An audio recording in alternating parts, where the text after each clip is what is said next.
Hey everyone, and welcome back to Melbourne Railway videos. I'm here today at Laburnum on the Belgrave and Lilydale lines.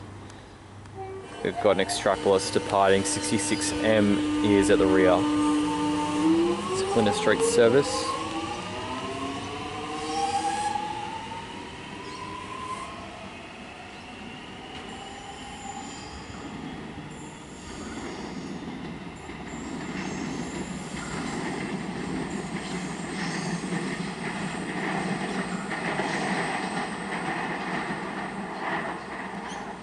Right, let's have a look around Laburnum. So, the first thing I've noticed actually is this new apartment complex, which is pretty cool. I love to see a good amount of transit-oriented development. Nice 5-story building. It's the way to solve the housing crisis. We need to embrace it. So it's good to see it being increasingly done. And there's actually some more sort of TOD over here, which is a very encouraging sign. Anyway, I guess one of the most striking things about Laburnum is this large distance between the two platforms. Almost like there should be a third track through the middle, like at Mordialloc, although the third track at Mordialloc isn't going to last long. And I'm trying to remember the history of this station. I think that it might have been rebuilt around 2007. I know that they removed the level crossing up here where there's this concrete cutting around that time. But yeah, I'm not sure why they built this huge space in between. So I guess eventually they could put in a third track here. I'm not exactly sure what the need would be because, yeah, we're beyond Blackburn where the short starter services terminate. So I don't really see that much of a pressing need. I know there's an awfully complicated stopping pattern or set of stopping patterns down here, so some trains do skip this station. But yeah, it's an interesting one, so I'd love you to let me know in the comments if you have some insights as to why there is such a huge gap here at Laburnum. Anyway, we've got a Lilydale service arriving now.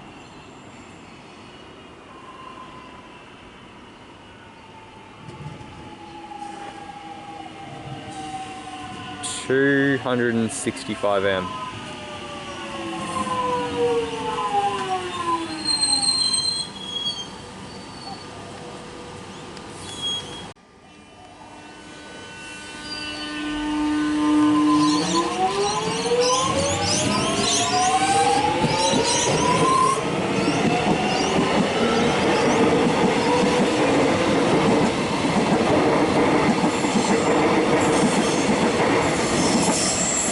$271M is at the rear.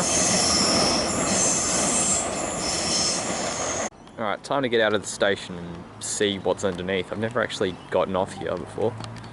Okay, so I've just walked out of the station. I was just literally up there before. This is some road, I'm not sure of its name. Now, I don't think that there was a level crossing here originally, but I could stand corrected on that.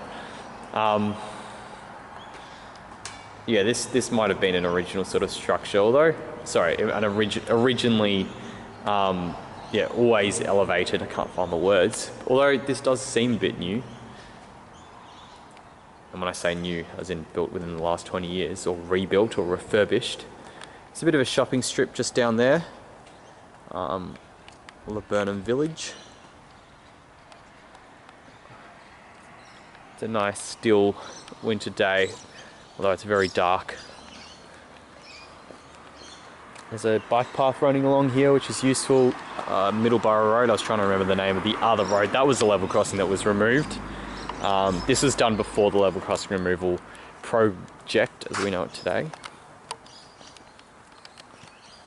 So there's this very gradual ramp up to the platform, which I'm walking along now with railings on either side.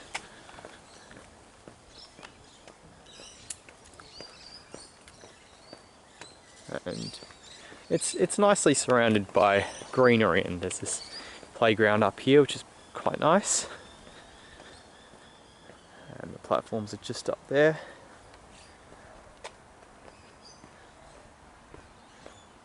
So yeah, this is one way up to the platforms. just gone up the track a bit. Jeez, this isn't the best angle, sorry about that.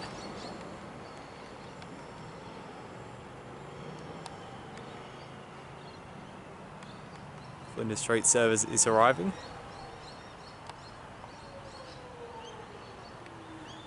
If you want to get a sense of where I am, yeah, I've literally just walked up this bike path a bit. Now we've got this train departing.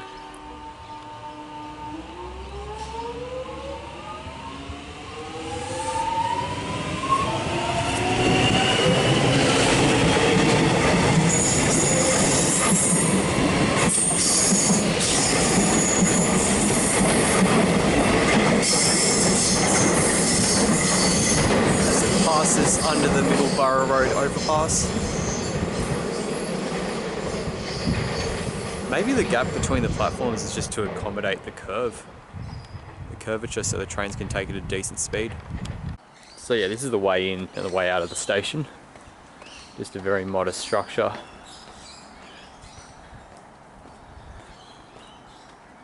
I'm just panning around.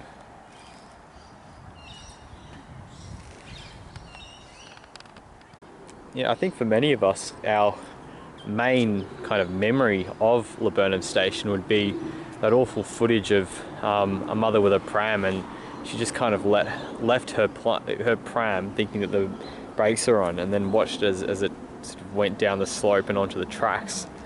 I can't remember what happened after that, but it was, yeah, it was pretty horrifying. So that's definitely my main memory of this station, seeing that on the news. It's unfortunate. But yeah, I think while I've got a bit of a gap between train services, I want to talk about the rating that I'm going to give to this station. And yeah, I mean, it's very ordinary, isn't it? Like, bare bones, bare minimum, nothing really here. It's pretty plain. I mean, it's nice that it's sort of leafy and green, I'll give it that. And the frequency of services through here is good, but yeah, it's pretty poor overall, I think. It's pretty severe lack of shelter, which isn't great. You know, on this side, there's just this tiny little shelter here, plus the one around the entrance there. And like, as soon as you get through the entrance, as you're going down the steps or the ramp, nothing. So good luck if it's raining or hailing and the surface is slippery. No thought was given to that. So I think overall I'm going to give Laburnum I'll go 3.5 out of 10. Could be a bit harsh, but I do think, yeah, it's really bare bones, really ordinary. So let me know if you agree or disagree in the comments, but that's what I'm going to give Laburnum. So yeah, there's a couple more trains will come in this video, which I'll film. I will say that though, that it is very peaceful here at Laburnum, which is quite nice. It often is at these eastern suburb stations. I think serene's a strong word, but certainly peaceful and calm. Okay, we've got a train arriving. Let's see it light up the tracks.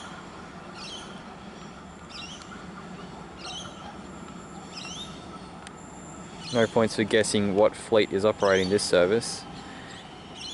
It's a Belgrave service.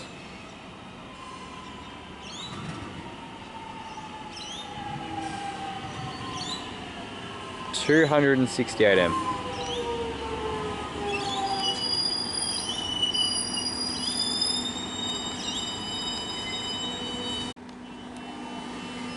Took its time to depart, but it's doing so now.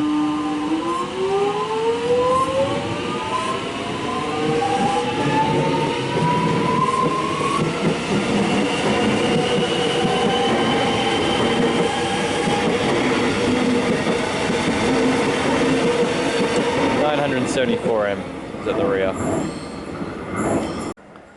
And we've got another train coming. This will be a Flinders Street service, and it will be the train that I'm taking. As it hurdles in. 57M and 951M. Thanks for watching this video. I Hope you enjoyed it. I hope you enjoyed this look at Laburnum Station, and I will see you all in the next video. Cheers.